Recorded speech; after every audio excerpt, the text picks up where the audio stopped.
Biochemic के student थे हैदराबाद के बायोकेमिकल के स्टूडेंट में, जब बायोकेमिकल के स्टूडेंट ने हैदराबाद में अपनी पढ़ाई पूरी करी तो हैदराबाद के मेयर को एक चिंता हुई कि हमारे यहाँ जो सीवर की पाइपलाइन है, वो सीवर की जो पाइपलाइन है बहुत ज़्यादा होती है, उससे मटेरियल जो है वो एवरीडे बहुत ज़्यादा प्रोड्यूस होता है।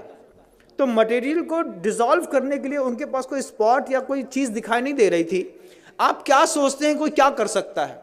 जब ये क्वेश्चन मेयर के दिमाग में खड़ा हुआ कि जो मतलब मैन का बायो प्रोडक्ट है, जो भी मल वगैरह निष्कासित होता है, तो सीवर कनेक्टेड कर दिया, सबके यहाँ के सेप्टिक टैंक हैदराबाद में अलग कर दिए।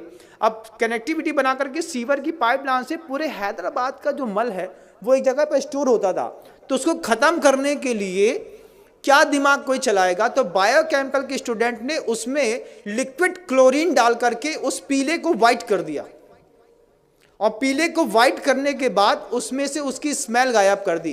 क्लोरीन NaCl, आपने अगर नमक का सूत्र सुना हो तो बंधुओं, मतलब सोडियम अलग होता है, क्लोराइड अलग होती है, NaCl2 ये उसका रासायनिक फॉर्म है। और जहाँ हम रहते थे पहले HGM, वहाँ पे Hukumchand jute mill and industries, और मतलब नमक से क्लोरीन बनाने का प्रोसेस वहीं पे होता था। लिक्विड क्लोरीन होती है, पाउडर फॉर्म में क्लोरीन होती है, गैस फॉर्म में क्लोरीन होती है, और सब अलग अलग चीज़ों में काम आती है। जो बांस के पेड़ होते हैं उसको साफ़ करने के लिए लिक्विड क्लोरीन काम आती है, जिससे आपका पेपर बनता है और जो बिल्कुल वाइट हो जाता है। तो वो बायोकेमिकल के जो स्टूडेंट हैं, वो बायोकेमिकल के स्टूडेंट ने पूरे के पूरे जो मल हैदराबाद के बाहर इकट्ठा होता था उसमें क्लोरीन को डाल करके मिक्सअप करके पीले से वाइट कर दिया। फिर जो वो पूरा एक पेस्ट के रूप में था उसको ड्रायर में डाल करके सुखा दिया, उसका पाउडर फार्मिंग कर दी।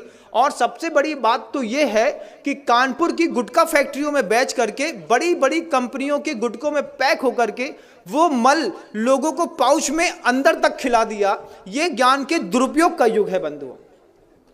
आपको आश्चर्य होगा, लगता है ना कि हम जिस कंपनी का गुटखा खाते हैं ये तो बहुत फ्रेश है और बढ़िया है। जब आपको पता चले कि बायोकेमिक के स्टूडेंट की इतनी बड़ी करामात है कि उसने पूरे के पूरे मानव के बायो प्रोडक्ट को क्लोरीन डाल करके उसकी स्मेल हटा करके और उसको गुटके में मिला करके उसमें फ्रेग्रेंस मिला दिया।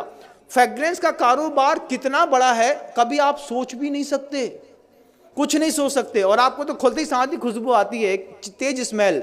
आप किसी भी कंपनी के गुटके को 5 मिनट के लिए एक पानी में डाल दीजिए, थोड़ी देर उसको हाथ से मसल के देखिए, फिर आपको पता चलेगा, जब इसकी स्मेल हट जाएगी फिर उसको खा के देखिए, तब पता चलेगा कि हम अपने मुंह में क्या खाते हैं।